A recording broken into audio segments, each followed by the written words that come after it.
एक अत्यंत अंधेरे कुबुट और भयानक कारागार की कल्पना करें।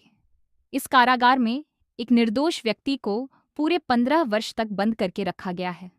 इस 15 वर्षों में उसे अमानवीय मारपीट सहनी पड़ी है, उसे भूखा रखा गया है और उसने नरक जैसी यातनाएं झेली हैं। उसका यौवन उन अंधेरी दीवारों के अंदर ही समाप्त हो गया है। लेकिन एक दिन अचानक चमत्कार होता है।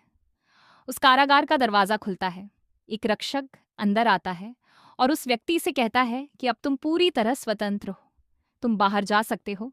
वह रक्षक वह लोहे का दरवाजा पूरी तरह खुला छोड़कर चला जाता है। मित्रों, अब बताइए उस व्यक्ति को क्या करना चाहिए।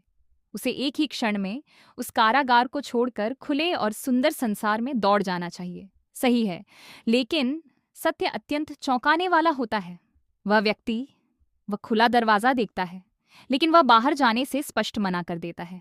वह उसी कारागार के अंधेरे कोने में बैठा रहता है। वह उन लोहे की सलाखों को कसकर पकड़ लेता है और रोने लगता है। वह कहता है कि मैंने अपने 15 वर्ष यहाँ बिताए हैं। मेरे साथ अन्याय हुआ है, जिन्होंने मुझे यहाँ डाला, मैं उन्हें कभी नहीं भूलूंगा। वह व्यक्ति बाहर की खुली हवा में सांस लेने के बजाय अपने ही अतीत की सड़ी हुई यादों को सीने से लगाकर उसी कारागार में मर जाना पसंद करता है। सुनने में यह अत्यंत मूर्खता और पागलपन लगता है ना? लेकिन मित्रों, एक भयानक और कड़वा सत्य आज आपको स्वीकार करना होगा। वह कारागार में बैठा हुआ वह पागल व्यक्ति कोई और नहीं बल्कि आप स्वयं हैं। हम सभी अपने ही मन में अतीत का एक अत्यंत भयानक और अंधेरा कारागार बनाकर बैठे हैं। किसी ने हमें धोखा दिया, किसी ने हमारा अपमान किया, हमारा कोई बड़ा नुकसान हुआ या हमारा कोई रिश्ता टूट गया। इन अतीत की सड़ी हुई घटनाओं को हम आज भी अपने सीने से लगाकर बैठे हैं। दरवाजा पूरी तरह खुला है, लेकिन हम उन यादों का बोझ छोड़कर खुली सांस लेने को तैयार नहीं हैं। हम जी नहीं रहे हैं, हम केवल अपनी पुरानी चोटों को रोज नया करके खुद का आज का सुंदर जीवन जला रहे हैं। स्वागत है आपका माइंडफुल पेजेस मराठी में।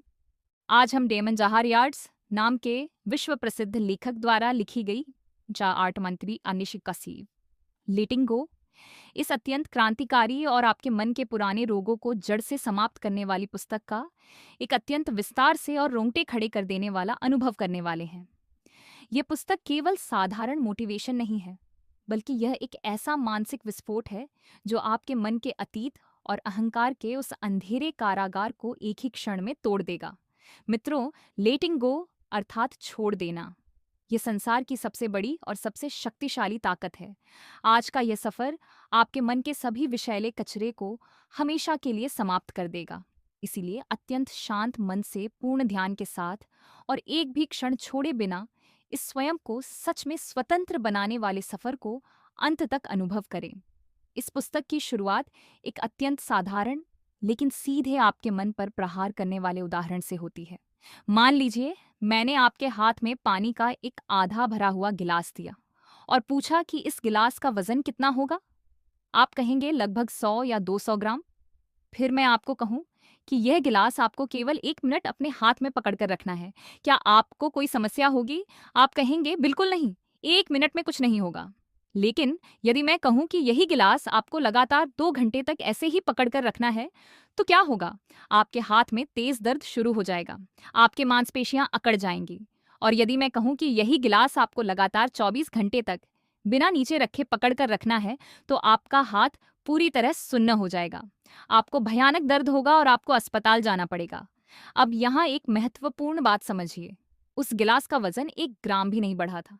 गिलास का वजन वही था, लेकिन आपने उसे कितनी देर तक पकड़ा, यह आपकी पीड़ा तय कर रहा था। जितनी देर आप उसे पकड़ेंगे, उतना ही अधिक दर्द होगा। मित्रों, आपका अतीत, आपका क्रोध, आपका अपमान और आपका तनाव, ये सब उसी पानी के गिलास की तरह है।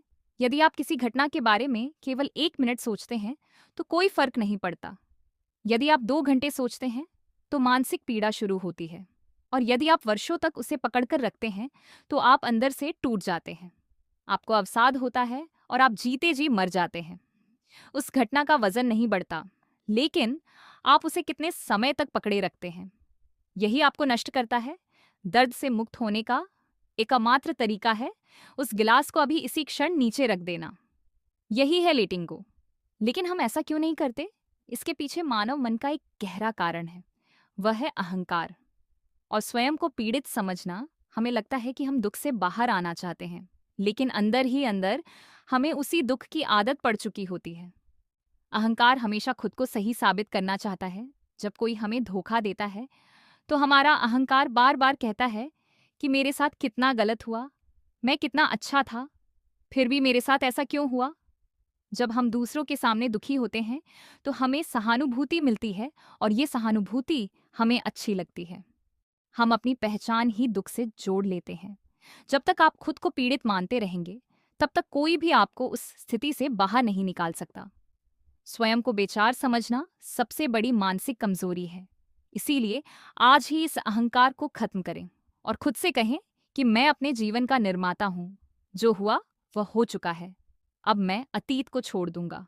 इस पुस्तक का दूसरा महत्वपूर्ण संदेश है उन चीजों को नियंत्रित करने की कोशिश छोड़ना जो हमारे नियंत्रण में नहीं है। मनुष्य का सबसे बड़ा दुख यही है कि वह उन चीजों को नियंत्रित करना चाहता है जो उसके हाथ में नहीं है, जैसे मौसम, ट्रैफिक और दूसरे लोग। आप किसी दूसरे के विचार नियंत्रित नहीं कर सकते। लोग अपने स्वभाव के अनुसार ही व्यवहार करें। इसीलिए जब आप उनसे उम्मीद रखते हैं कि वे आपके अनुसार चलें, तब आप स्वयं दुख को आमंत्रित करते हैं। जब भी कोई परिस्थिति आए तो खुद से पूछें, क्या यह मेरे नियंत्रण में है? यदि नहीं है तो उसे तुरंत छोड़ दें। यही है सच्ची शांति।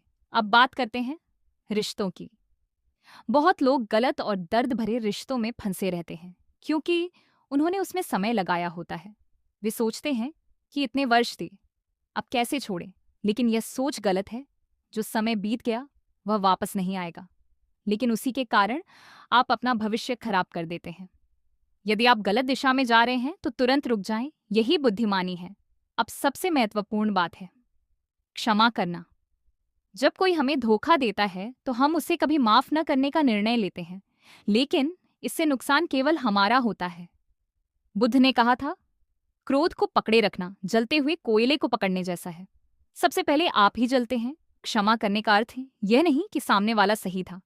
इसका अर्थ है कि आप खुद को उस दर्द से मुक्त कर रहे हैं। अब प्रश्न है कि छोड़ें कैसे? इसका उत्तर है अपनी कहानी बदलें। खुद को असफल न कहें, बल्कि कहें कि आपने सीखा है। अतीत आपकी पहचान नहीं है, वह केवल एक पाठ है। जापान में एक कला है जिसमें टूटे हुए बर्तन को सोने से जोड़ा जाता है और वह पहले से अधिक सुंदर बन जाता है। उसी तरह आपकी टूटी हुई जिंदगी भी आपकी ताकत बन सकती है। अंत में याद रखें, कोई भी आपको अतीत से बाहर नहीं निकाल सकता जब तक आप स्वयं उसे छोड़ने का निर्णय नहीं लेते। आज ही निर्णय लें, अतीत को छोड़ें और वर्तमान में जीना शुरू करें।